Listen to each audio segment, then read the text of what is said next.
Warahmatullahi wabarakatuh. Ain abi badai carita tentang sekadang kuya jeung sekadang monyet tuker ngalacengek. Dina hiji poe aya sekadang kuya nuker nengan kadaharan.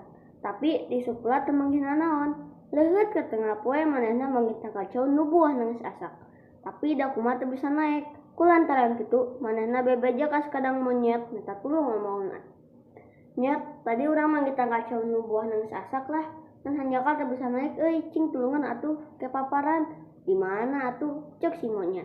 Tuluy maranehna rinit babarengan ka tangga cau eta. Sekadang monyet tuluy naik, titikan cau hiji-hiji bade ngatungtut ka daharan. Sekadang kuya mah teu dibere-bere acan, atuh bade cengklak we bari neurean ciduh. Woi nyet, mana bagian uing? Pan geus nyerek paparon. Tapi sekadang monyet teu malire, jeung nyan bae matikan jeung ngadaharan. Kalakah maledogan make cangkangna. Sekadang kuya pohara nyeriunana, mondok-mondok hayang malas. Dina hiji poe, sekadang kuya init ka kebon jero tani. Metikan cengek nu sarasak, warnana bareureum ngalagenap nu garede. Katemungna ramis pisan. Sekadang kuya init nepungan sekadang monyet. Bibirna dipulas ku daun pucuk jati supaya beureum. Tuluy manehna cuplak caplek, siga nu barang nahar ngeunah.